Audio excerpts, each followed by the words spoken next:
Alexis Anne-Sophie.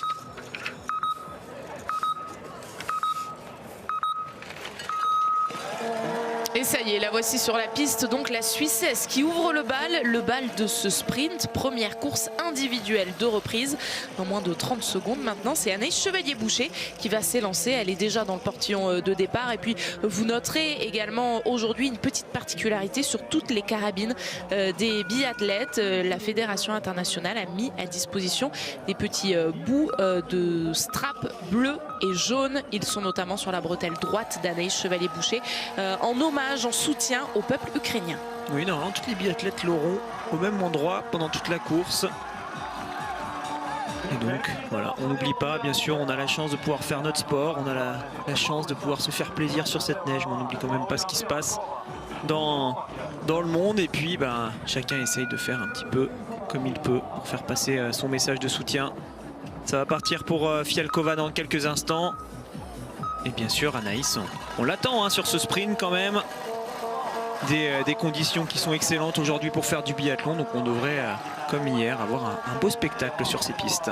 Paulina Fialkova, dossard 3. Il n'y aura pas de dossard 4 sur cette course.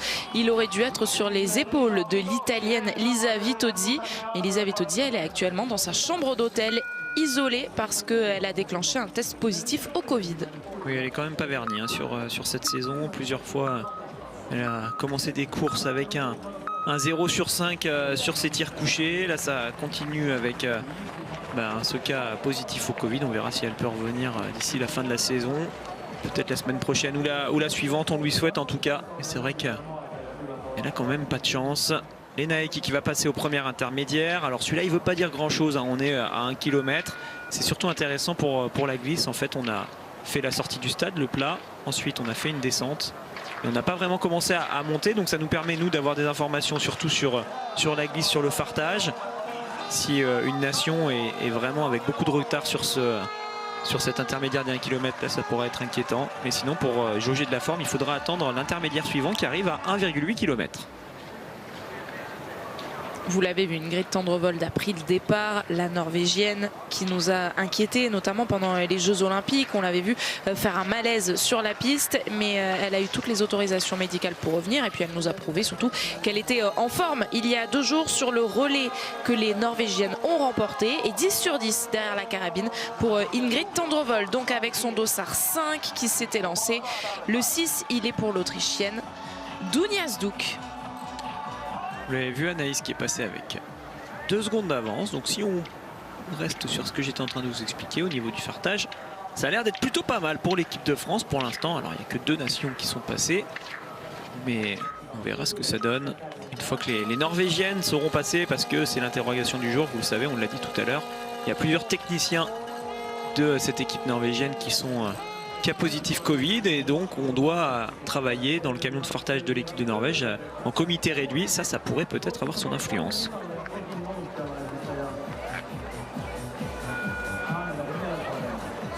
On voit Dorothée Avireur qui est en train de se préparer. Elvira Heuberg, elle est dans le portillon de départ. Et bien justement, l'Italienne et la Suédoise ont partagé le podium ensemble des 2 derniers sprints de la saison. Alors il y a eu celui des Jeux Olympiques, et puis juste avant, il y avait celui de Ruhpolding. C'était les 3 mêmes qui se sont retrouvés sur la boîte. Elvira Heuberg, donc à l'image, Dorothée Avireur qu'on a vu tout à l'heure, et puis Marte Olsbu Reuseland pour la Norvège.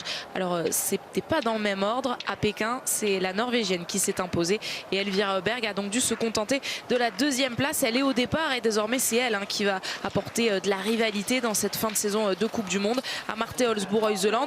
Au classement général, il y a encore de l'écart, mais par exemple au classement du sprint, c'est plutôt serré. Il reste 3 courses de ce format-là avant la fin de la saison. Et si on prend les intermédiaires, vous voyez, les filles mettent 1,49, en tout cas pour la plus rapide pour l'instant, Anaïs Chevalier-Boucher. Elle a mis 1,49,9 secondes pour faire le premier kilomètre. Par contre, c'est beaucoup plus long pour faire les 800 mètres qui arrivent ensuite, pour passer du premier kilomètre au kilomètre 1,8 qui nous est annoncé maintenant. Elle passe à 4,02 alors qu'elle était passée à 1,49 sur le premier intermédiaire. Donc on a vraiment 800 mètres qui sont les 800 mètres avec les principales difficultés de cette piste. Plusieurs montées, dont ce gros mur qui était en train de gravir Anaïs, dont on vous a parlé tout à l'heure dans l'avant-course. Et elle passe avec 8 secondes d'avance sur Lena Heikki. elle va être quand même un peu en aveugle, hein, Anaïs, sur cette course. Il faudra attendre le passage de Royseland ou de Elvira Heuberg pour vraiment se rendre compte si son temps est bon ou non. La réalisation a choisi de nous montrer la Française Anaïs Chevalier-Boucher pendant qu'une autre Française a pris le départ. Pendant qu'on a vu Anaïs monter cette principale difficulté de Kontiolahti, c'est Justine Brezas-Boucher qui porte le dossard 10 et qui est donc bien sur la piste. Elvira Heuberg à cet intermédiaire qu'il faut prendre avec des pincettes, vous nous avez prévenu Alexis, mais qui est la plus rapide. Oui, et si on veut justement comparer la glisse, il faut aussi prendre en compte quand même le profil des biathlètes. On a Elvira Heuberg qui est extrêmement puissante. Donc sur le plat, là où est actuellement Davidova, il y a tout ce long plat qui dure environ 300-400 mètres à effectuer. Ben, elle est capable de faire des différences de 3-4 secondes. Elle est également un petit peu plus lourde qu'Anaïs. Elvira Heuberg, elle est plus grande, plus costaud. Donc forcément, dans la descente, là aussi, ça peut l'avantager. Et en tout cas, elle passe avec quand même beaucoup d'avance. 6 secondes sur ce premier intermédiaire pour Elvira Heuberg devant la Française. C'est bien parti pour l'instant pour la Suédoise.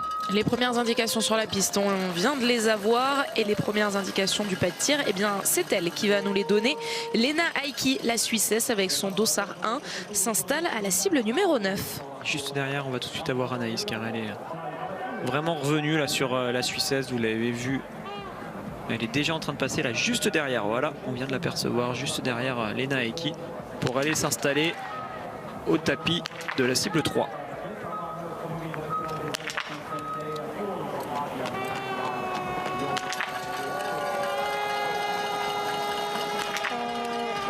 Deux erreurs d'entrée pour Lena Heikki, ça commence mal. Alors on a vu un petit peu de vent, vous pouvez le constater également dans les cheveux là d'Anaïs Chevalier-Boucher. Oui, et tout à l'heure pendant le réglage, je regardais le vent justement, il était dans l'autre sens, il soufflait de la droite vers la gauche. Là actuellement, il est revenu à la normale, gauche-droite. C'est vrai qu'on n'a pas le temps de tout traiter dans l'avant-course. Je voulais demander à Tanguy ce qu'il en pensait de ce vent qui était un petit peu dans la tendance opposée par rapport à la tendance habituelle qu'on a ici.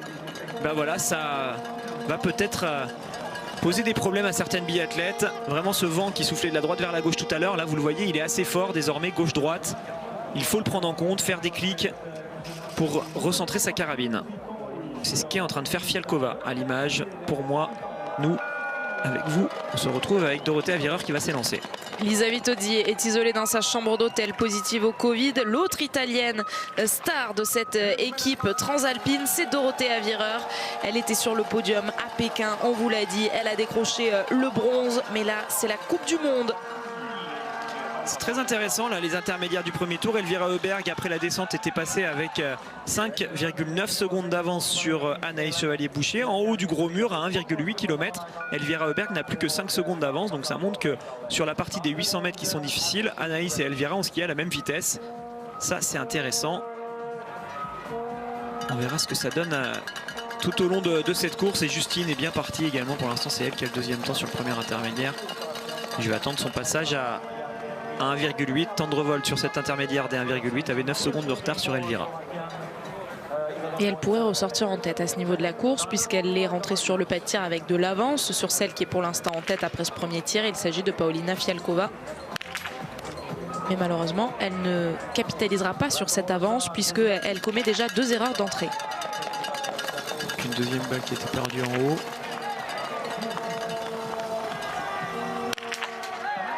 C'est ça qui est difficile avec le vent, qui est différent de celui des réglages.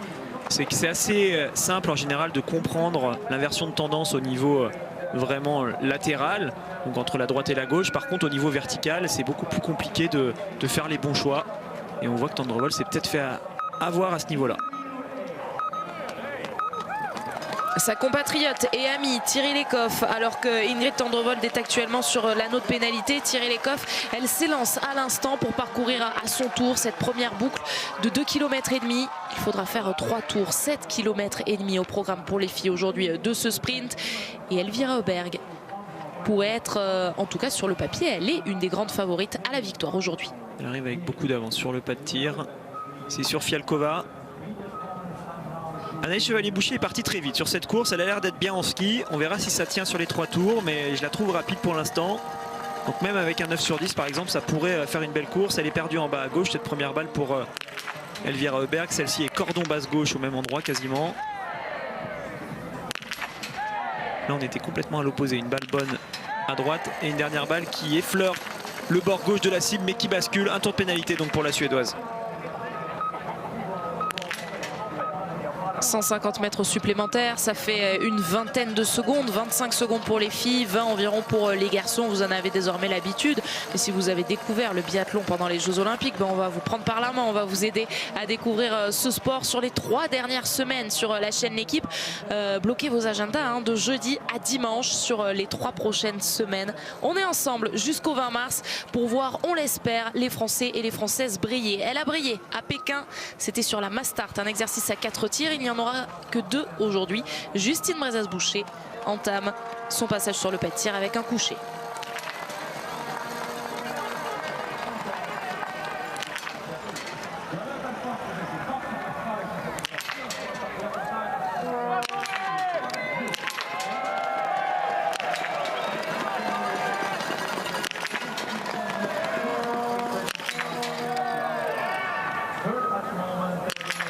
Elle qu'on a vu très affectée à l'issue du relais il y a 2 jours se remobilise bien, en tout cas c'est le cas d'Arla Carabine, elle va ressortir en tête. Oui, elle va ressortir avec pas mal d'avance. Elle avait 6 secondes de retard quand elle arrivait sur le pas de tir sur Elvira Heuberg. Elvira Heuberg a fait un tour où elle a perdu 20 secondes, 21 secondes à peu près, et assez logiquement.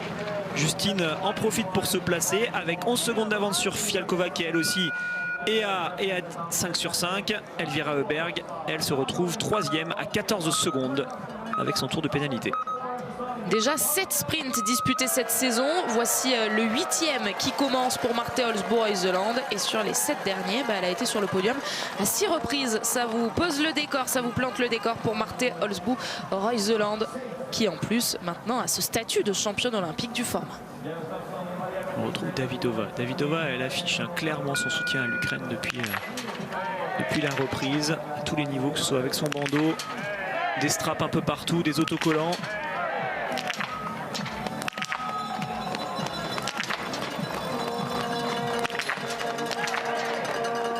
Mais elle commet une erreur dès ce premier tir sur la 4e balle. Alors on l'a vu pour l'instant parmi les favorites, je pense à Elvira Heuberg, Anaïs Chevalier-Boucher également qu'on a cité. Seule une autre Française, Justine Brezas-Boucher, a réussi le 5 sur 5. Et vous le disiez Alexis, Anaïs Chevalier-Boucher particulièrement en forme. Aujourd'hui avec 9 sur 10, ça peut faire podium. Oui, ça peut faire un top 5, ça c'est je pense envisageable. Après il faudra voir combien elles sont à réussir le 10 sur 10. Ça, ce sera autre chose. Pour le podium, ça risque peut-être d'être un peu juste. On verra tout à l'heure, mais c'est sûr que certaines filles, là, en fin de saison, celles qui sont rapides, en tout cas, avec un 9 sur 10, ça peut largement jouer pour un podium. Elvira Heuberg vient de repasser en tête sur l'intermédiaire, c'est-à-dire qu'elle est passée devant Fialkova. Elle avait 3 secondes de retard sur Fialkova quand elle est partie du pas de tir. Désormais, elle les a comblées. Ces 3 secondes, elle lui a même remis 1 seconde 7. On va attendre le passage de Justine. C'est elle qui devrait passer devant normalement avec peut-être 9 ou 8 secondes d'avance sur cet intermédiaire des 3,5 km.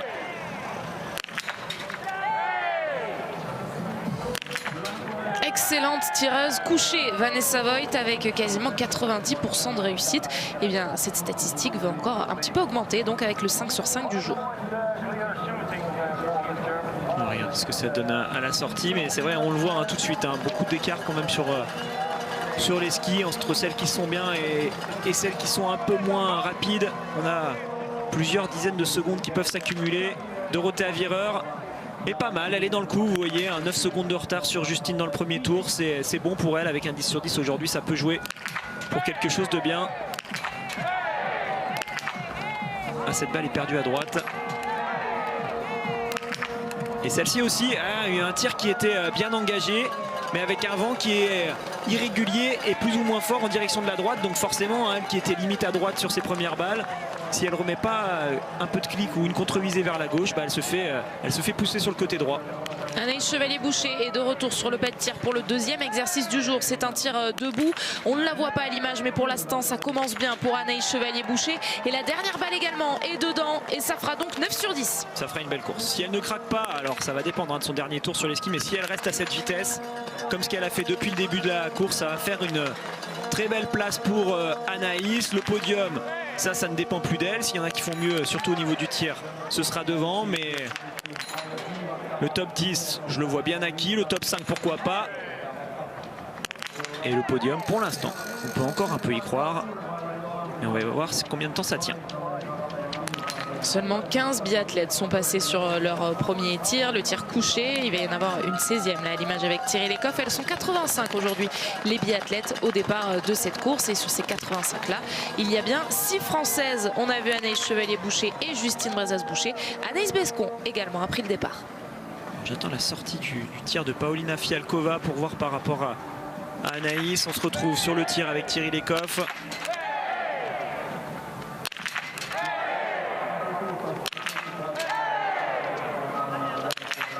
Un début de saison compliqué pour Thierry Lecoff. Elle a prouvé qu'elle était de retour aux affaires aux Jeux Olympiques et elle prouve également qu'elle pourrait être une rivale très sérieuse sur cette fin de saison. Le plein pour débuter. Un cordon sur l'une de ses balles en bas, mais elle était bien réglée au centre. C'est ça qui la sauve. Ça lui permet de ressortir avec ces 5 cibles qui sont blanches. Pas de tour de pénalité. Elle passe juste derrière Justine qui est toujours en tête à la sortie du coucher. Anaïs est dans le coup elle aussi. Un petit retard sur la piste, mais rien de très important. Et ça a accéléré pour Justine hein, dans le deuxième tour. Là, elle est désormais à l'intermédiaire des 4,3 km avec 18 secondes d'avance sur Elvira Heuberg. Allez, la dernière balle, la première balle qui échappe à Anaïs Bescon, mais elle s'est bien reprise ensuite et on l'a vu après les 3 premières qui sont passées sur le debout. Ça peut faire avec une faute aujourd'hui, ça peut faire un bon résultat. En tout cas, on va le souhaiter à Anaïs Bescon qui va ressortir après cet anneau de pénalité. Les biathlètes qui reviennent sur le debout et c'est le cas notamment d'Ingrid Tendrevold. Ingrid Tendrevold, on va avoir très vite Elvira Heuberg hein, qui a le dossard 8. On va jouer peut-être déjà 1 ou 2 places sur le podium avec le passage d'Elvira Heuberg. Juste derrière avec le dossard 10, il y aura Justine.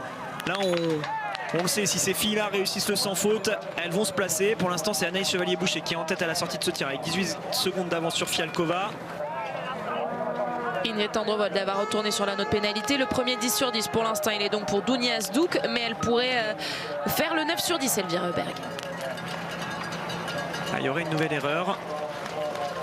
Ça va donner un peu de répit à Anaïs Chevalier-Boucher qui pourrait rester devant elle, mais ça va se jouer à pas grand chose entre les deux là si elle termine avec cette dernière balle dans la cible.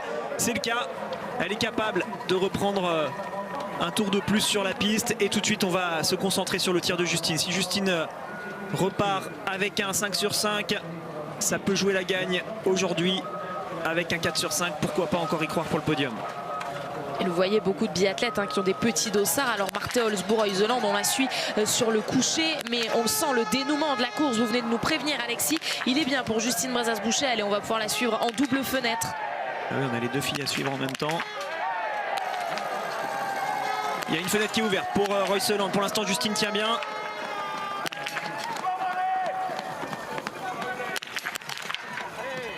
Attention, attention. C'est dommage qu'il y ait une double faute comme ça pour Justine. Allez, avec un 8 sur 10, on peut encore rester placé. On va voir ce que ça donne à la sortie. Vous le voyez, il y a eu 2 tours pour Elvira. Il y aura au moins un tour pour Marthe Holzbourg-Heuseland. Il faut continuer d'y croire malgré des tours de pénalité. On peut encore jouer devant. Et d'autant que cette course du sprint va conditionner la poursuite de demain. On sera ensemble à partir de 11h30. Notez bien le rendez-vous pour vivre les 2 poursuites, et féminines et masculines.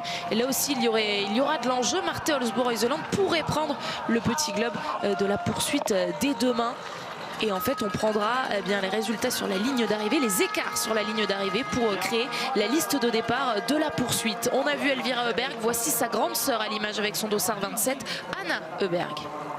C'est elle qui peut désormais peut-être en profiter. Il y a eu des erreurs pour quasiment toutes ses adversaires. Celle qui s'en sort pour l'instant le mieux, c'est Anaïs Chevalier-Boucher, qui est toujours en tête à la sortie du tir debout. Elle a 12 secondes d'avance sur Elvira Heuberg. On attend dans quelques secondes la sortie de Justine pour voir ce que ça donne sur les skis. Mais c'est sûr qu'une fille comme Anna Heuberg avec un 9 ou un 10 aujourd'hui, c'est elle qui peut récupérer la victoire. Justine vient de ressortir à 18 secondes. Après ces 2 tours de pénalité d'Anaïs Chevalier-Boucher, elle est 6 secondes derrière Elvira Heuberg.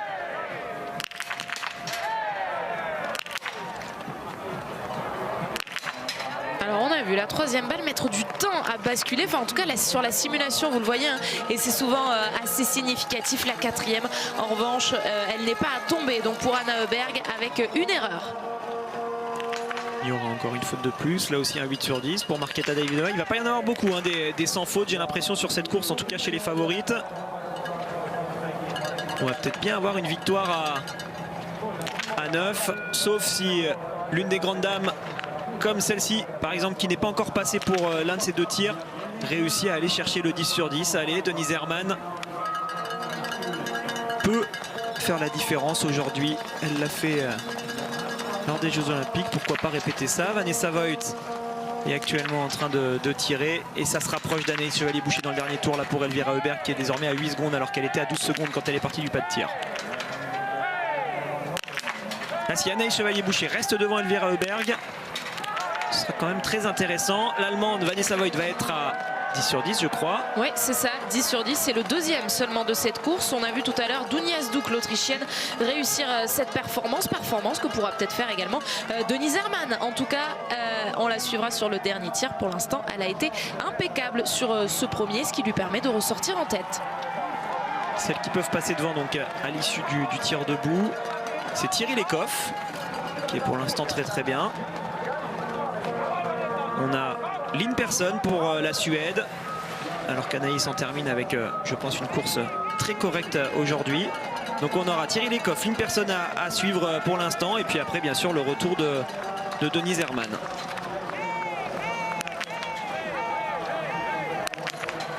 L'attente que désormais va devoir subir Anaïs Chevalier-Boucher, qui va sûrement l'occuper cette attente, on l'espère, en passant au micro de Tanguy Queiroz et Pierre Esquer. On l'attend en tout cas pour cette première réaction, le 9 sur 10. Donc aujourd'hui, elle en a terminé. C'est elle la première qui a passé cette ligne d'arrivée devant Lena Eki. Pourtant, la Suissesse était partie avec 30 secondes d'avance.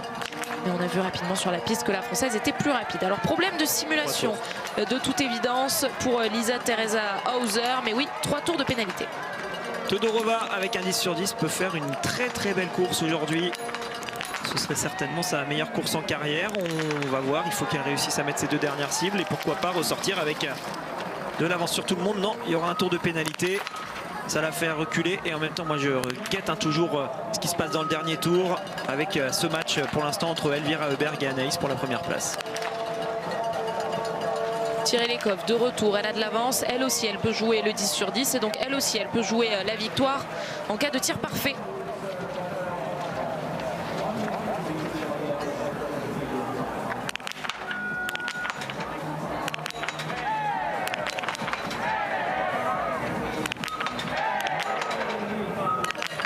Ah, bien joué, avec un seul tour ce coup là, ça va passer certainement en tête devant Anaïs Chevalier-Boucher. Et ça tient dans le dernier tour pour Anaïs. Elvira Heuberg était revenue à 8 secondes. Finalement, dans les 800 mètres difficiles, elle a reperdu une seconde. La Suédoise, on va voir si sur le plat à la fin et la relance, elle est capable d'aller les combler, ces 9 secondes de retard sur la Française. Mais je l'ai dit tout à l'heure, hein, si Anaïs reste devant, une fois qu'Elvira aura passé la ligne d'arrivée, ça peut faire un très très beau résultat. Vous venez de voir le classement à l'issue du premier tir. Anaïs Chevalier-Boucher était 14e. Pour l'instant, elle est toujours devant, mais seulement 3 biathlètes sont passés. En attendant qu'Elvira Heuberg, dans quelques instants, Denise Herrmann toujours en tête. Elle, à l'issue de ce premier tir, elle est dans son deuxième tour. Un deuxième tour à effectuer avant de se retrouver sur le pas de tir. Le pas de tir, on va le retrouver justement, nous, avec une autre Française, le dossard 20 d'Anaïs Bescon. Je regardais ce qui s'est passé dans le dernier kilomètre pour Anaïs. Elle a perdu un tout petit peu de temps par rapport à Fialkova. Ça va être juste face à Elvira. Allez, Anaïs avec un 9 sur 10. Pourquoi pas en profiter? Juliane n'est toujours pas partie. Lynn Persson à suivre parce que ça peut jouer la victoire. On est toujours sur le tir d'Anaïs hein, pendant ce temps-là. Elle a mis ses 3 premières balles pour l'instant. Et Elvira va arriver bientôt sur la ligne d'arrivée. 5 sur 5, non 4 sur 5 pour Anaïs Bescon. La dernière balle est dehors pour Anaïs Bescon et donc on a suivi également la note pénalité pour Thierry Lecoff sur ce deuxième tir. Vous disiez Alexis, ça risque de faire malgré cette erreur. Et bien oui, elle est ressortie en tête avec 4 secondes 6 d'avance sur Anaïs Chevalier-Boucher. Lynn Persson pour le 10. Ah, elle le sait, elle se reprend. Elle peut faire la grosse course aujourd'hui, Lynn Persson. Si elle met cette dernière balle, elle va ressortir avec de l'avance. Dommage, elle sera dehors pour elle aussi. Et Elvira, on l'a pas vu passer, Elvira Heuberg est passée deuxième à 3 secondes derrière Anaïs Chevalier-Boucher. Elle est bien derrière Anaïs Chevalier-Boucher, Elvira Heuberg. Décidément la réalisation qui s'emmène un petit peu le pinceau. Faut avouer que c'est assez difficile à suivre. Beaucoup de filles dans ce premier groupe. Mais donc c'est l'information. Elvira Heuberg a passé la ligne d'arrivée. Une erreur supplémentaire par rapport à Anaïs Chevalier-Boucher. Mais vous l'avez suivi en mode radio avec toutes les indications d'Alexis. Elle se faisait de plus en plus menaçante. Elle termine finalement derrière Anaïs Chevalier-Boucher. Deuxième, Anaïs Chevalier-Boucher est toujours première. Royseland peut reprendre la tête si elle termine avec un 9 sur 10, c'est-à-dire un 5 sur 5 sur ce tir.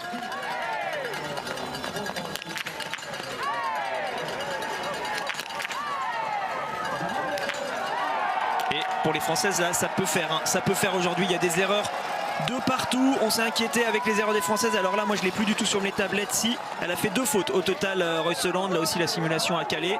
Donc ça va faire un 17 sur 20 pour elle, un 7 sur 20 pardon, au total pour elle. C'est les Allemandes là désormais qui prennent les devants. C'est elle aujourd'hui qui pourrait en profiter, surtout avec Denise Herrmann. On le voit hein, pour Voigt.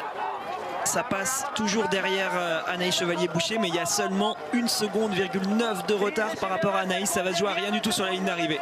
7 sur 10 pour Marthe Holzbourg-Royseland, 8 sur 10 pour Elvira Heuberg. C'est évidemment un duel là aussi que l'on suit à distance pour le petit globe du sprint notamment.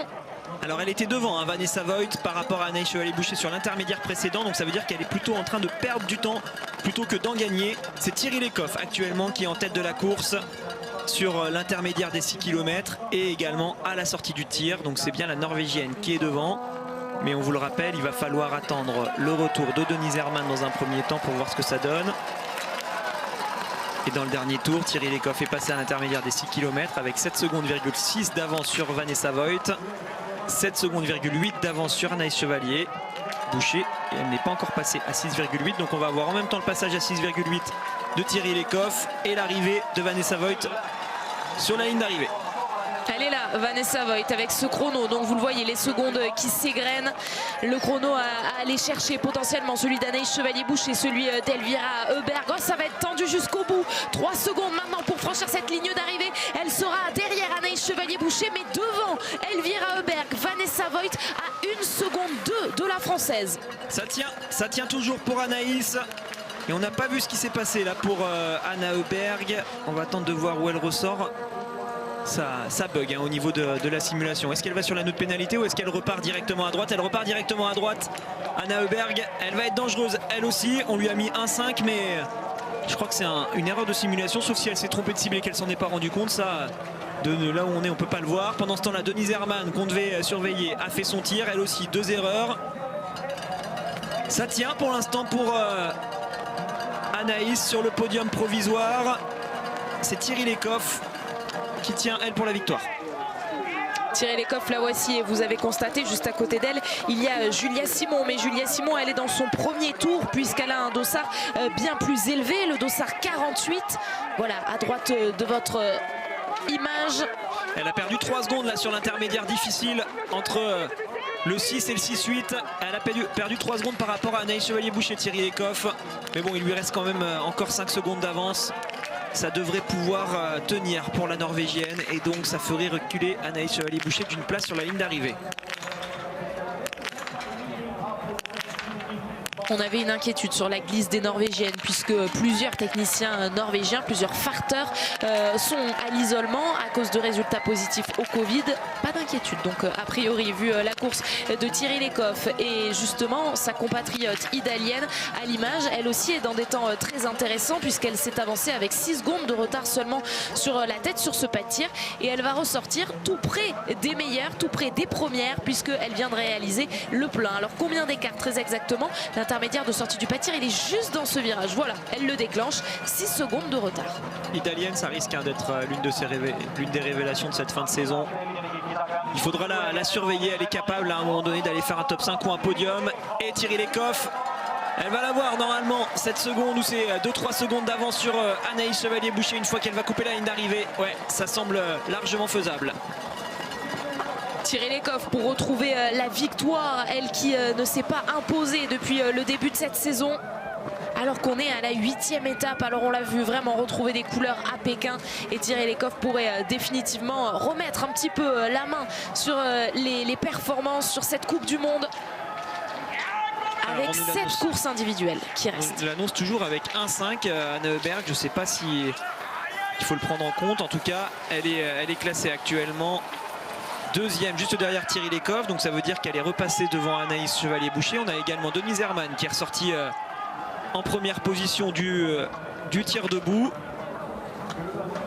C'est bizarre qu'on ne corrige pas là son résultat à Anna Heuberg. En tout cas, si elle s'est trompée de cible, elle ne sera pas classée comme ça. Si c'est la simulation qui bug, elle peut jouer. Elle peut jouer face à Thierry Lecoff. Il y a seulement 5 secondes entre les deux. La dernière balle de Julia Simon n'a pas atteint la cible. Ça fera 4 sur 5 pour la Française que vous avez pu suivre jusqu'à cette dernière balle à droite de votre écran.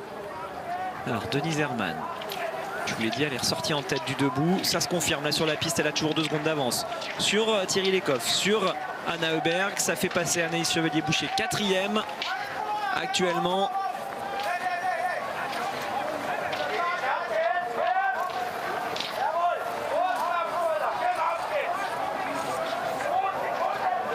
Et Denise Herrmann, je ne sais pas comment elle a fait, mais elle est vite. En tout cas, pour faire ses 2 tours de pénalité, je pensais qu'elle ressortirait avec un peu de retard. Finalement, elle est ressortie avec de l'avance sur Thierry Lecoff, alors qu'elles étaient à peu près dans les mêmes secondes avant le tir. Pourtant, il n'y avait qu'un tour pour Thierry Lecoff et 2 pour Herrmann. On verra. On est peut-être aussi un peu embrouillé avec toutes les simulations là qui bug. Lynn Persson, qui pouvait jouer la victoire à un moment donné, vient de passer la ligne d'arrivée en 5e position. Marie Eder a surveillé. Elle aussi peut s'incruster sur le podium. Anaïs Bescon également l'a passé cette ligne d'arrivée. Elle est actuellement 12e à 1 minute de la tête. 3 biathlètes françaises ont donc passé cette ligne d'arrivée. Il en reste 3 autres. Alors on a vu Julia Simon faire une erreur, aller sur l'anneau de pénalité. Et bien elle en est ressortie de cette anneau de pénalité en 24e position. Elle accuse 35 secondes de retard sur l'Allemande Denise Herrmann en tête après le premier tir. Et si Marie Eder allait s'imposer à domicile, non, il y aura une erreur. Elle va rentrer dans le paquet pour essayer de se battre avec ce tour de pénalité, avec ce 9 sur 10. Ça peut quand même faire une très belle course. Elle va être à la bagarre face à Anaïs Chevalier-Boucher. Marthe Olsbourg-Reuseland en direction de la ligne d'arrivée avec un peu de retard. Et avec seulement 8 sur 10 donc pour Marthe Olsbourg-Reuseland, alors qu'on nous annonçait un 7 sur 10 à la base pour la Norvégienne. On va prendre avec des pincettes tout ce qu'on voit sur les images du jour. On s'en excuse, mais on n'est pas responsable, on n'a pas la main en fait sur tout ce qui est en train de s'afficher. Alors on est en conversation avec Tanguy Queiroz et Pierre Esquer qui sont sur place. Étonnant par exemple, Alexis, de voir là ces 2 erreurs de Denise Herrmann s'afficher. C'est surtout Anna Heuberg, on ne comprenait pas. C'est bon, ça a été rectifié. Là, ils viennent de corriger l'IBU, donc elle est bien avec une seule pénalité. Donc une pénalité sur le coucher, pas sur le debout. Elle est en train de jouer la 2e ou la 3e place face à Thierry Lecoff. C'est la même chose pour Denise Herrmann. Denise Herrmann, donc avec 2 tours annoncés comme ça, en tout cas pour l'instant. Je trouve qu'elle a été ultra rapide pour faire son tour de pénalité. C'est comme si elle en avait fait qu'un seul, mais peut-être qu'elle en avait qu'un seul à faire. Encore une fois, les simulations. Donc on va pour l'instant bien prendre en compte ce qu'on voit à l'image, et s'il y a des rectifications plus tard, on en parlera. Anna Heuberg, dernière ligne droite face à Thierry Lecoff. Ce sera derrière a priori, car il faudrait qu'elle soit déjà dans les sapinettes pour jouer face à la Norvégienne. Et elle va y entrer dans les sapinettes avec seulement 4 secondes pour aller chercher cette ligne rouge d'arrivée. Une seule seconde maintenant, elle sera derrière, mais de rien. Et ça aussi, c'est une promesse exceptionnelle pour la poursuite que l'on vivra demain. Regardez ces écarts très serrés, moins de 2 secondes entre Thierry Lecoff et Anna Heuberg. Anaïs Chevalier-Boucher recule donc en 3e position sur ce podium. Siège éjectable qui risque de ne pas tenir longtemps malheureusement avec Denise Herrmann qui va arriver. Ça y est, c'est corrigé. C'est bien ce qui me semblait, qu'il y avait un tour de trop. C'était impossible qu'elle soit allée si vite. Donc elle est bien à 9 sur 10 elle aussi. Denise Herrmann est donc à 9 sur 10. Elle va aller la jouer, cette victoire, terminer devant, faire reculer tout le monde. Donc Anaïs également qui va se retrouver 4e. Et on suivra ensuite le tir d'Idalienne qui, la Norvégienne, peut faire un gros coup aujourd'hui. Elle qui a retrouvé la victoire au meilleur des moments sur les Jeux Olympiques de Pékin sur un exercice à 4 tirs. C'était un individuel. Là aussi, elle avait commis une seule erreur, 19 sur 20. C'est un 9 sur 10 aujourd'hui pour Denise Herrmann qui pourrait lui permettre de tenir une nouvelle victoire en Coupe du Monde. Elle qui a déjà gagné à 8 reprises dans toute sa carrière. Eh bien, elle franchit la ligne. La première, c'est elle qui a le meilleur chrono. 5 secondes d'avance sur Thierry Lecoff. Pour l'instant, ça tient avec un 9 sur 10 pour quasiment toutes les filles qui sont devant. Seule Vanessa Voigt a fait le 10 sur 10, mais elle est 5e. Elle est un peu moins vite sur les skis. On va regarder justement les temps de ski maintenant que quasiment toutes les favorites sont arrivées. Elvira Heuberg, meilleur temps de ski, 4 secondes devant celui de Denise Herrmann, 8 secondes devant Marthe Olsbo-Reuseland, 11 secondes devant Thierry Lecoff qui a le 4e temps de ski. Les Françaises, 6e temps de ski pour Anaïs Chevalier-Bouchy. À 15 secondes, elle a un très bon temps de ski, juste ex aequo quasiment avec celui d'Anna Heuberg. Justine a le 7e temps de ski. Et puis on va pouvoir désormais essayer de se concentrer un petit peu sur la course de Julia. Alors qu'on revoit l'arrivée de Denise Herrmann, elle a été longtemps annoncée, donc avec ce 8 sur 10, ça n'aurait pas été possible qu'elle soit aussi rapide, mais avec un 9, c'est tout à fait cohérent. Et elle est là, Idalienne, la Norvégienne qu'on attend. Peut-être pas pour la victoire, mais pourquoi pas pour le top 5. Après, avec un 10 sur 10, elle peut quand même ressortir devant. Il faudra ensuite qu'elle tienne dans le dernier tour.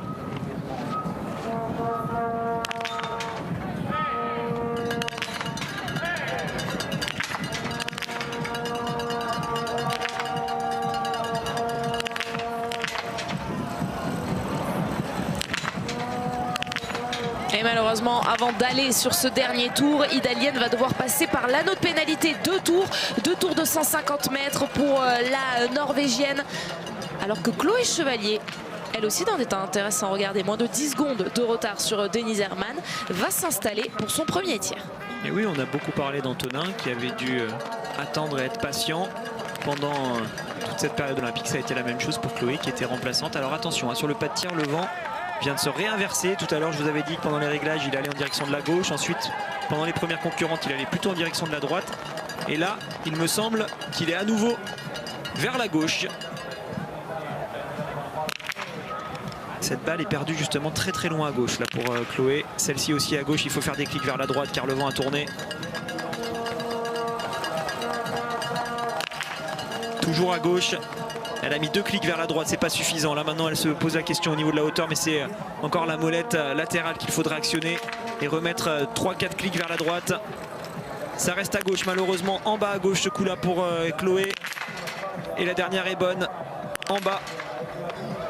Mais forcément avec un 4 raté, ça va être compliqué pour la Française. Elle n'a pas trouvé la solution, Chloé Chevalier, et va donc s'ajouter 600 mètres supplémentaires dans les jambes puisqu'il y a 4 tours de pénalité à parcourir pour elle. On suit la Finlandaise Marie Eder à domicile et juste derrière elle, il y a Stina Nilsson dont vous voyez le chrono. Là, elle n'est pas encore passée sur le pas de tir. Stina Nilsson, elle aussi a un dossard élevé, le 67. Elle est dans son premier tour. Bien dans les temps sur les skis avec un 9 ou un 10, elle jouera elle aussi certainement ce top 5, mais il reste encore beaucoup de choses à gérer, notamment ce vent là qui vient d'être fatal pour Chloé. Il me semble que c'est Julia qu'on a sur le tir. Elle avait fait une erreur sur son coucher, Julia.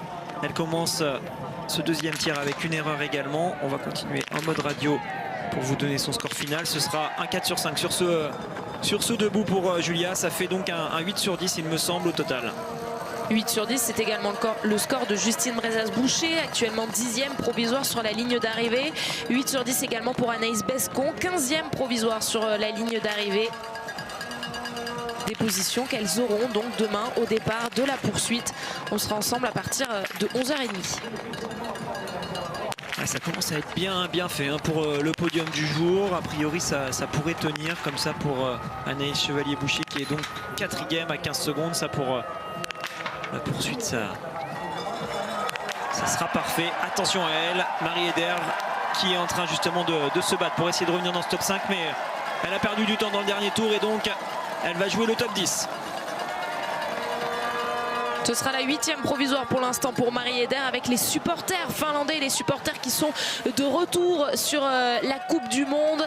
Et je vous propose qu'on fasse un détour par la zone mixte en suivant évidemment le pas de tir en double fenêtre. C'est Justine Brezas-Boucher qui est avec Tanguy Kérois et Pierre Esquer. Oui, Justine, c'était bien parti avec un bon tir couché. On a senti que les temps de ski étaient bons. Puis finalement, sur le tir debout, ça part bien aussi. Et ça se délite. C'est quoi, 3e et 4e balle, je crois, qui s'échappent. Oui, c'est ça. Non, j'étais vraiment bien installé sur le debout. Et c'est des balles qui sortent alors que je suis en face du noir et je dois faire des erreurs de maintien de l'arme au départ du coup parce que elles me surprennent. Et je suis dégoûté. Parce que ça pouvait faire vraiment quelque chose de beau aujourd'hui. Après, ça reste une belle course une course correcte, disons, avec beaucoup de bonnes choses. Je me sens très bien sur les skis, je te coupe la parole, pardon. Non, j'ai pas parlé. Non, mais on voit qu'en plus, ça s'empile sur les temps et que c'est très serré comme course. C'est hyper serré, c'est ça qui est encore plus énervant une fois qu'on a déchaussé les skis et posé le dossard. Mais c'est comme ça fera une belle poursuite. On vous attend vraiment. À la chasse demain. Ça marche. C'est très serré et ça va continuer à l'être puisque vous venez de le voir à gauche, Stina Nilsson réalise le plein et sort avec seulement 2 secondes de retard sur Denise Herrmann à la sortie du premier tir. Et oui, les anciennes fondeuses, celles qui sont passées du ski de fond au biathlon, aujourd'hui ont décidé de s'énerver un peu. Denise Herrmann, elle, est en tête. Et puis on va retrouver tout à l'heure Stina Nilsson pour son tir debout pour rejouer, pourquoi pas, le podium.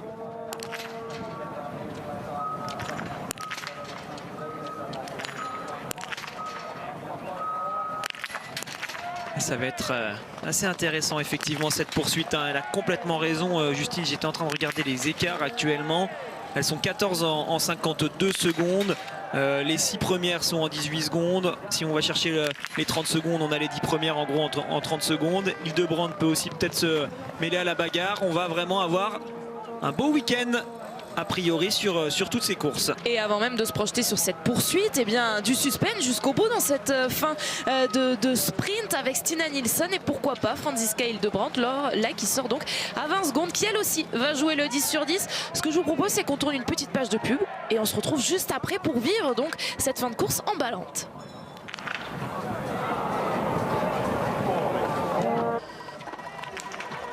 Peut-être le 10 sur 10 pour l'Autrichienne à l'image. Eh bien non, la première balle de suite et dehors. Elle me fait mentir. Donc en tout cas, douche nos espoirs pour Anna Juppe, cette Autrichienne qui ne fera pas le sans faute. En revanche, des sans faute, on va en surveiller peut-être pour Stina Nilsson, notamment pour Franziska Hildebrand.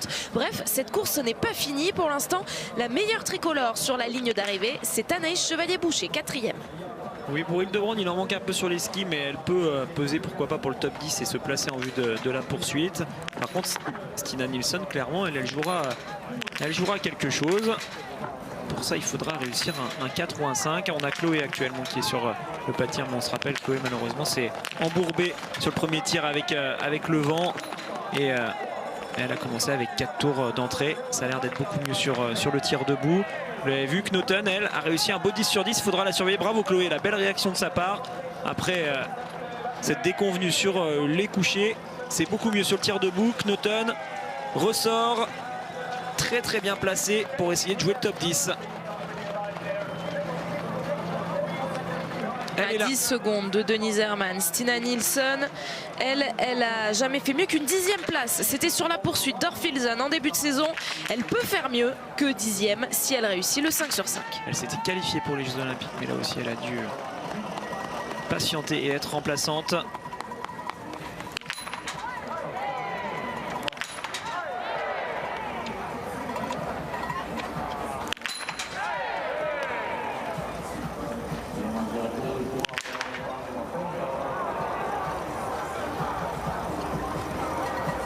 Allez, il faut la mettre cette dernière, ça peut jouer encore pour le podium si elle arrive à la mettre dedans. C'est le cas, allez, vite repartir, mettre le plus vite possible les bâtons pour aller en direction de la note pénalité. Et comme je le disais, les 2 anciennes fondeuses qui brillent aujourd'hui, le jour où Therese Johaug, la grande championne norvégienne, annonce sa fin de carrière et vient de terminer sa dernière course.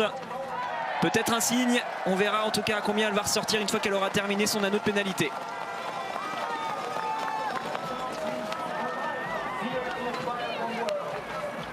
Stina Nilsson, quelle réaction derrière la carabine avec cette dernière balle pour laquelle elle s'est reprise, qu'elle a réussi à faire tomber la cible. Donc Stina Nilsson qui ressort avec combien de temps? Plus de 7 secondes, presque 10 peut-être, parce qu'il est juste là à l'intermédiaire de sortie du pas de tir. 11 secondes très exactement, 6e à la sortie de ce pas de tir pour aller chercher donc la meilleure perf de sa carrière sur une course de biathlon. Elle qui n'a pas fait mieux que 10e. On va essayer de calculer ce que ça pourrait donner pour elle. Donc 11 secondes de retard. Elle est dans les temps d'Anaïs, dans les temps d'Anna Heuberg. Et à rien du tout de Thierry Lecoff. Ça peut jouer, hein. Elle a mis du temps en plus à tirer. Donc sur les skis, elle a l'air d'être bien. On va suivre maintenant ce que ça donne pour Hildebrand.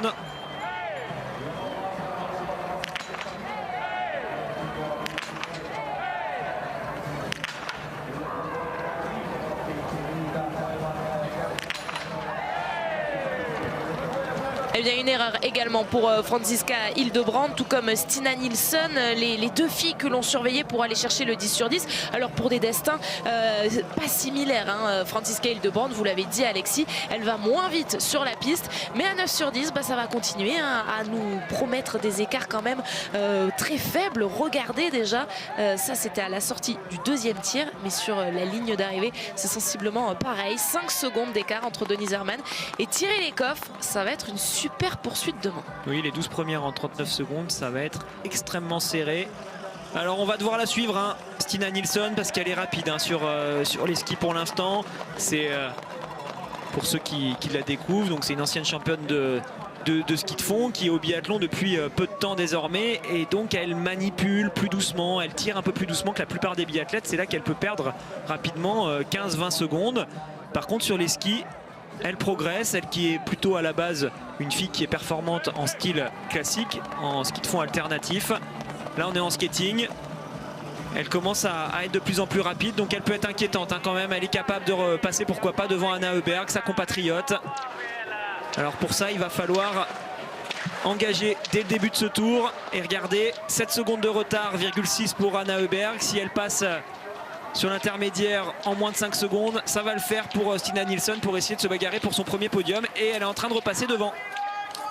C'est la sensation de cette fin de course avec son dossard 67. Stina Nilsson qui pourrait signer le premier podium de sa carrière en biathlon. Elle qui a vraiment fait cette reconversion éclair dont on a suivi toute la préparation déjà à Östersund.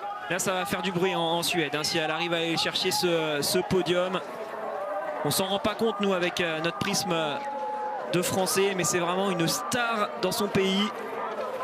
Elle était en tout cas une star quand elle faisait du ski de fond, et maintenant là si elle arrive à faire un podium en biathlon, en plus ça peut vraiment la motiver en vue des saisons prochaines. Pourquoi pas se faire plaisir pendant les 2-3 hivers qui vont suivre et devenir une vraie biathlète aguerrie avec une fille de plus à compter pour les podiums. On voit Chloé qui est actuellement dans son dernier tour. Elle va essayer de se battre pour revenir sur Knoten. L'enjeu pour elle après 4 tours, c'est surtout de participer à la poursuite.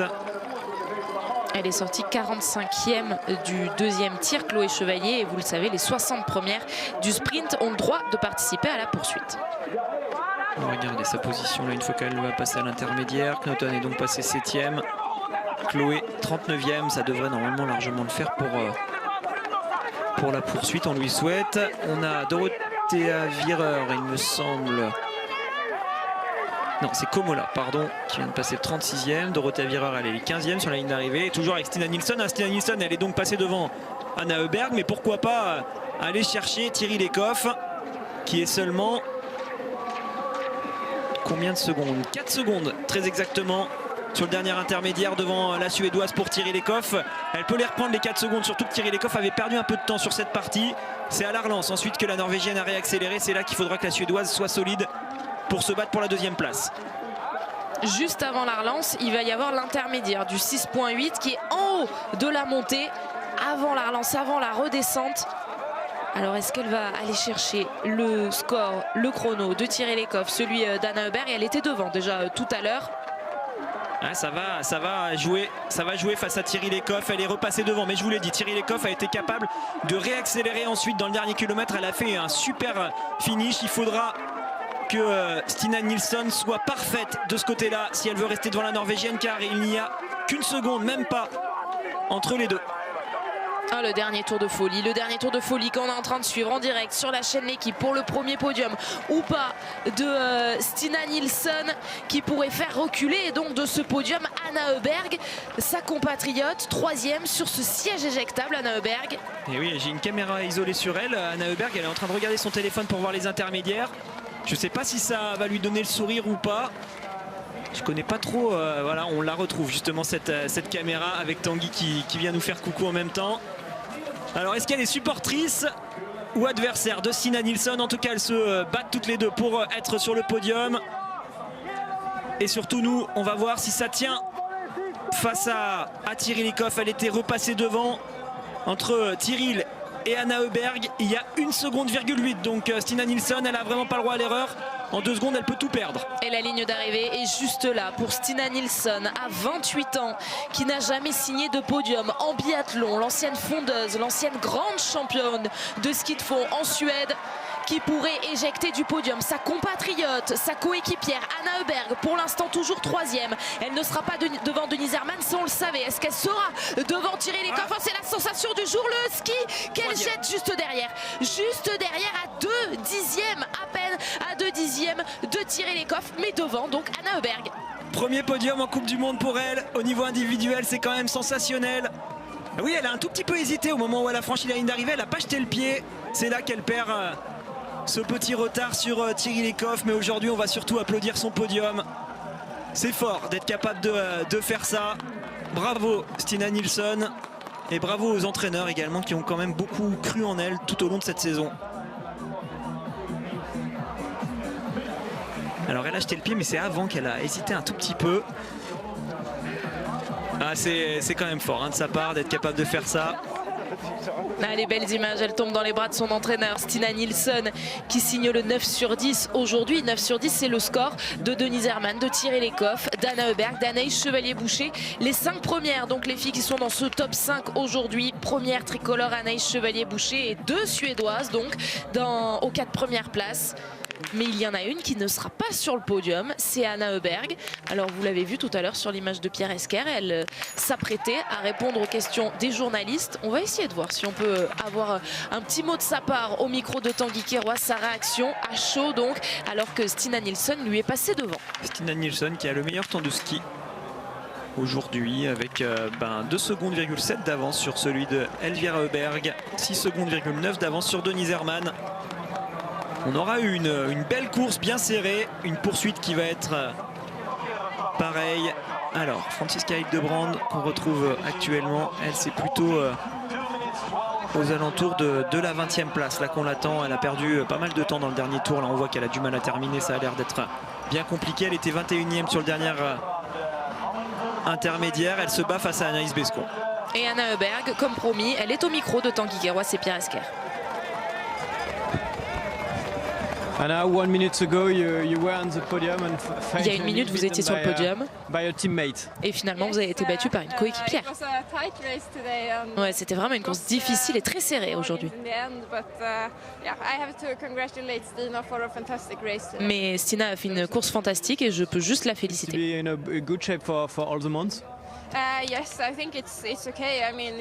Oui, je me sens en forme pour la suite du mois.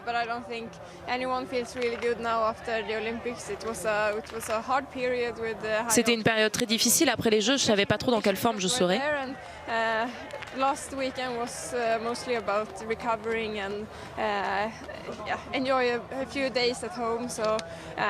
Et les dernières semaines ont vraiment été concentrées à recharger les batteries, à passer du temps à la maison.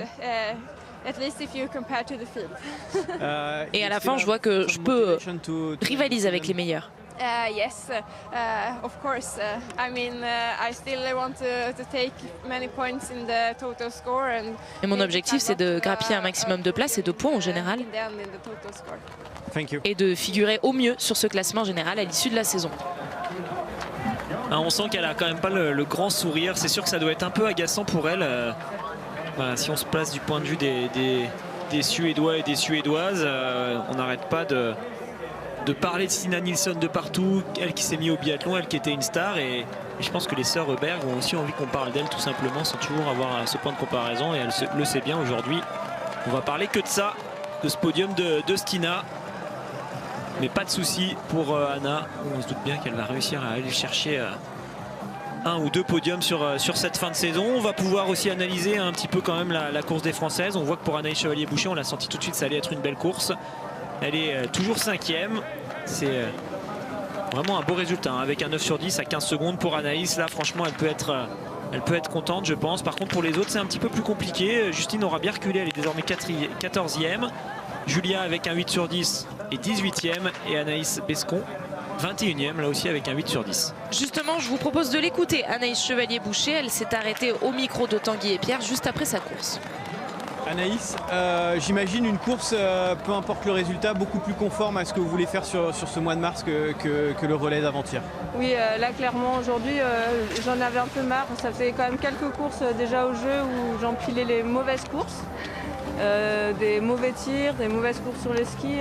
Voilà, donc je vous avoue qu'il y a un peu de lassitude et aujourd'hui j'avais envie de faire les choses un peu comme je sais les faire, assez naturellement, comme si je partais à l'entraînement en fait. Ça me fait du bien. Alors il y a la première qui sort, mais après c'était justement la première sort et après c'était rigueur et je me suis obligée à pas en sortir d'autres, à vraiment chercher au plus profond de moi la rigueur et l'attention qu'il fallait pour aller chercher les 9 balles derrière.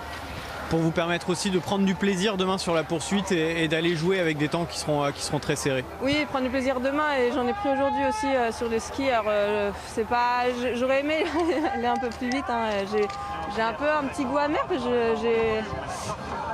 j'arrive pas à partir aussi vite que je voudrais sur une piste qui est quand même, on est en altitude, on n'est pas haut, donc on peut y aller, mais voilà, il me manque un peu, c'est un peu poussif. Donc, je pense que le temps de ski n'est quand même pas si mal que ça, mais voilà, peut-être un petit regret là-dessus. Après, je sais que j'ai tout donné et que j'ai fait une course qui fait du bien à la tête. Voilà, ça fait du bien. Merci Anaïs. Merci. La rigueur, la concentration, elles vont être indispensables, Alexis, pour tenir dans ces 3 dernières semaines. On le sait hein, à quel point ça peut être délicat cette fin de saison pour les biathlètes. Oui, il faudra être solide mentalement. Il faut aussi trouver des points positifs pour s'accrocher à ça et avoir envie de faire la course qui suit. Aujourd'hui, Anaïs, elle le dit là, sur sa fin d'interview, elle a le ski qui est bon, elle a le 7e temps de ski à 18 secondes. C'est très bien. C'est sûr que les sensations sont particulières. On parle souvent de ce rythme en fonction de l'altitude qui peut être différent au niveau de la gestuelle. Quand on est très haut en altitude, comme c'était le cas à Pékin, on a une gestuelle qui est assez lente au niveau de ces mouvements où on fait moins de petits pas, plus des grands pas allongés. On a vraiment une gestuelle qui se ralentit, alors que pour ces courses à basse altitude, on a une gestuelle qui est beaucoup plus rapide. Les Scandinaves, qui ont l'habitude justement de skier souvent sur ces altitudes qui sont faibles, peuvent sur les premières courses être légèrement avantagés, mais ça va très vite se rectifier au fur et à mesure qu'on va enchaîner les compétitions. Julia Simon en direct au micro de Tanguy et Pierre. Oui, Julia qui peut rebondir sur ce que disait Alexis, puisque elle me le confiait en off, j'expliquais ce que disait Alexis. C'est le problème aujourd'hui, vous avez du mal à rentrer dans la course, à trouver le bon rythme. Ouais, je suis complètement arrêtée, j'ai l'impression, honnêtement. Je suis frustrée un petit peu de ça parce que j'ai la sensation d'être partie vraiment fort, d'avoir essayé du moins de partir vraiment fort. Tout de suite de première à terre, je suis assez loin et en fait après ça reste sur le même rythme, j'arrive pas à en remettre, j'arrive pas à finir fort et en fait je passe la ligne en me disant ouais j'ai tout donné, je suis pas très bien mais je suis pas comme des fois où vraiment je sens que j'ai atteint ma limite quoi. Et vraiment je sens que j'y manque de rythme, je manque vraiment de gestuelle et voilà, ça fait cette course clairement très moyenne. Ça fait 2 mois que je suis en altitude, les jeux, la maison. Voilà, donc je pense qu'il va me falloir un petit peu de temps pour vraiment pouvoir retrouver ce rythme à basse altitude, quoi. Vous êtes dans les 20 premières aujourd'hui, effectivement. Ça, c'est pour les sensations, pour les chiffres. Finalement, dans le dernier tour, on a l'impression que ça revient bien, puisque vous êtes à 7 secondes des meilleurs temps. Et quand on voit que le meilleur temps du dernier tour, c'est Stina Allison qui jouait le podium, ça veut dire que les sensations sont peut-être pas bonnes, mais les jambes répondent. Oui, je pense que c'est pas mauvais, je suis pas en mauvaise forme, je suis juste bridée. Et voilà, comme d'habitude, le dernier tour, j'ai essayé de tout donner et je sens quand même qu'il en manque, donc j'espère que ça va venir. Je pense que demain, ça va être encore pareil et j'espère vraiment que la semaine prochaine, ça pourra tout de suite repartir sur une meilleure base. Je pense que la forme est là, il faut juste réussir à passer ce cap de basse altitude, quoi, réussir à trouver de la gestuelle, quoi. Mais voilà, c'est un petit peu frustrant. C'est une course, c'est pareil, le tir c'est pas mauvais mais c'est pas bon. voilà, c'est moyen et c'est vrai que c'est un petit peu décevant aujourd'hui. Je m'attendais un petit peu mieux. Merci Julia. Merci. 18e provisoire pour Julia Simon. Pour l'instant, ça ne bouge pas puisque vous voyez toutes les biathlètes qui sont en train de passer la ligne d'arrivée sont au-delà de la 20e place. Et c'est notamment le cas pour Paula Beauté, malheureusement qui ne pourra pas participer à cette poursuite puisqu'elle est actuellement 65e provisoire. Oui, pour continuer donc avec cette analyse sur l'altitude, il faut donc remettre les choses un petit peu dans leur contexte. On était en Chine à 1700 mètres d'altitude pour les compétitions. Les Norvégiennes et les Suédoises sont rentrées chez elles sur des altitudes autour des 200 mètres maximum pour celles qui habitent vraiment au sommet d'une montagne, presque à zéro au niveau de la mer pour les autres. Et puis les Françaises, on l'a vu sur les images où elles célèbrent leur podium, Julia vient de nous le redire, elles sont rentrées à la maison à Océsie par exemple, où là on est plutôt sur des altitudes entre 1500 mètres et 2000 mètres d'altitude, donc on est resté assez haut pour elles et donc les entraînements qu'elles ont effectués étaient également sur ces hautes altitudes. Donc au niveau de la gestuelle c'est un peu différent. Dans l'absolu, ce qu'il aurait fallu faire c'est pareil, aller sur des altitudes aux alentours des 200 mètres pour les Françaises, mais bon, après plus d'un mois d'absence de la maison, les Jeux Olympiques et tout ça, c'est bien normal qu'on repasse à un moment donné chez soi, et donc on a des choses qui sont tout à fait logiques et qui nous permettent d'analyser les choses, mais très vite en 2-3 courses ça va rentrer dans l'ordre et on va retrouver des filles françaises qui seront bien mieux dans le rythme. Est-ce l'analyse que va également faire Anaïs Bescon, 4e française sur cette ligne sur cette ligne d'arrivée, juste derrière justement Julia Simon, elle aussi autour de la 20e place. Elle s'est arrêtée au micro de Tanguy Queiroz et Pierre Escar à l'issue de sa course. Anaïs, une faute sur chaque tir, ça veut dire que c'était pas des mauvais tirs, mais pas des tirs excellents. Et quand on voit comment les temps s'empilent, on en discutait tout à l'heure avec Justine, c'est très serré et le moindre tour de pénalité coûte très cher. C'était pas le jour à faire des tours, enfin c'est jamais vraiment le jour d'ailleurs. Et c'est frustrant parce que voilà, avant-hier j'étais bien sur mon tir couché et là cette première balle qui m'échappe, c'est une erreur. Et ça coûte cher d'entrée de jeu et ensuite debout j'en ressors encore une, donc voilà, forcément le total il est là. En ski j'ai pas non plus les jambes que j'avais il y a 2 jours, donc je suis déçue. Il y a un gros objectif collectif qui s'est échappé il y a 2 jours. Qu'est-ce que vous attendez vous de cette fin de saison maintenant? Quels sont les objectifs sur les dernières courses qui arrivent? Ce qu'il y a de bien, c'est qu'il n'y a plus rien en collectif déjà, comme ça on n'en parle plus, réglé. Je vais essayer de penser à moi parce qu'en fait ça sert à rien d'attendre après les autres, voilà. Et essayer de chercher du plaisir parce que ça a été une Olympiade frustrante et que j'ai envie de retrouver du plaisir sur du biathlon, voilà. Juste de faire les choses bien, voilà. Aujourd'hui c'était pas tout à fait le cas, mais j'ai quand même des choses positives à en tirer. J'aime bien ce site, je suis contente de retrouver une neige qui glisse. J'ai les jambes qui sont quand même pas loin d'être là, donc voilà, demain ça va être une belle bataille comme la poursuite, comme j'aime ça, quoi. C'est de la confrontation directe, c'est du tir un petit peu plus excité parce que sollicité par les filles qui sont sur les tapis autour, et voilà, ça va être sympa. C'est une piste qui est exigeante et sur laquelle il faut jouer, donc voilà, demain ça va être du biathlon comme je l'aime. Merci.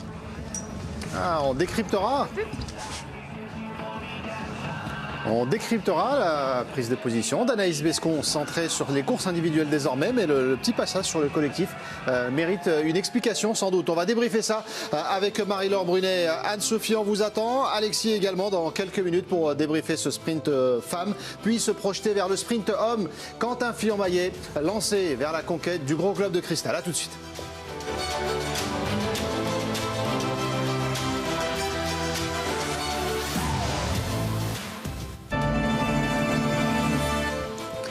Ce super samedi biathlon est très très bien parti avec ce sprint femme. La victoire pour Denise Herrmann, Thierry Lecoff en 2. La magnifique histoire du jour, Stina Nilsson, championne olympique en 2018 sur le ski de fond et qui décroche le premier podium de sa carrière. Les Françaises bien placées, Anaïs Chevalier-Boucher va participer à la cérémonie des fleurs qu'on va vivre ensemble puisqu'elle a terminé 5e de ce sprint femme. Viendra ensuite le deuxième événement biathlon du jour, le sprint homme avec Quentin Fillon-Maillet notamment. Évidemment qu'on va accompagner dans sa conquête du gros globe de cristal, notre champion olympique qui va donc tenter de décrocher pour la première fois de sa carrière ce gros globe tant convoité. Marie-Laure Brunet et Anne-Sophie Bernardi toujours en place, le podium est en train de se mettre en place. Marie-Laure, ce sprint complètement dingue qui nous prépare une poursuite tout aussi folle demain. Ouais, c'était une belle course, surtout qu'il nous a tenus vraiment éveillés jusqu'au bout. Et puis, ça fait plaisir une petite envie de sommeil? Non, non, jamais quand je regarde le biathlon.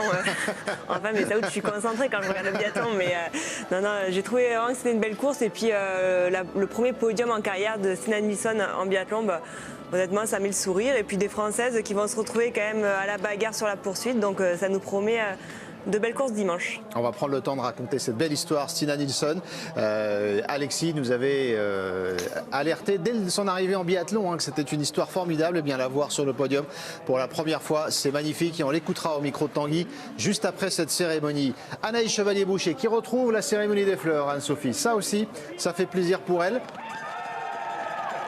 Oui, avant de voir Anaïs Chevalier-Boucher qui termine 5e aujourd'hui, la montée sur le podium donc de Stina Nilsson à 28 ans pour son 14e départ en Coupe du Monde. Les podiums en ski de fond, elle les connaît bien, mais en biathlon, c'est donc la toute première fois, elle qui a disputé ses premières courses en Coupe du Monde depuis le début de la saison. Alors sur le circuit international, elle y est depuis le début de la saison dernière. Elle avait commencé en IBU Cup en faisant le choix de passer du ski de fond au biathlon. Et voici donc le premier podium aujourd'hui, en ce 5 mars 2022. Elle, les podiums, elle les connaît. Thierry Lecoff, et elle a même cru un instant qu'elle pourrait tenir la victoire aujourd'hui. 3e podium cette saison. Mais premier podium cette saison en Coupe du Monde, puisque les deux autres, c'était uniquement entre guillemets sur les Jeux Olympiques. Alors évidemment, c'était le moment de parfait, mais nous, on était assez étonnés en début de saison de ne pas l'avoir sur la boîte. Et bien voilà, elle prouve vraiment que ça va être une fin de saison palpitante. On en a eu déjà les prémices il y a 2 jours sur le relais. Mais cette fin de saison féminine, à mon avis, on ne va pas s'ennuyer. Elle le prouve en tout cas, toutes ces biathlètes-là. Et notamment, donc aussi, Denise Herrmann.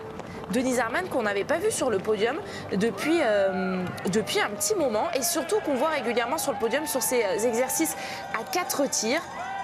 Notamment sur l'individuel des Jeux Olympiques, et bien elle retrouve la victoire après Pékin. Et cette fois, c'est sur un format beaucoup plus court. Celui du sprint, c'est une 9e victoire en carrière pour l'Allemande de 33 ans. Qui est passée par le ski de fond également. Également, ouais, c'est un beau podium pour les fondeuses. Denise Herrmann qui a fait le choix de partir du ski de fond vers le biathlon en 2015. Et pour Stina Nilsson, c'était il y a quelques années, en 2019 ou 2020 seulement. Et donc Stina Nilsson a éjecté du podium sa compatriote et coéquipière Anna Öberg qui termine 4e. Anaïs Chevalier-Boucher est 5e aujourd'hui, première tricolore. Et puis dans le top 6, ça va bientôt faire pour le top 5, Messaoud. Notez-le pour vos paris. Vanessa Voigt, ça va faire plus. Vanessa Voigt termine en tout cas aujourd'hui 6e. Donc top 5 quand alors? On va plus loin dans la projection? Demain. Demain? Je sais pas, c'est une bonne tireuse.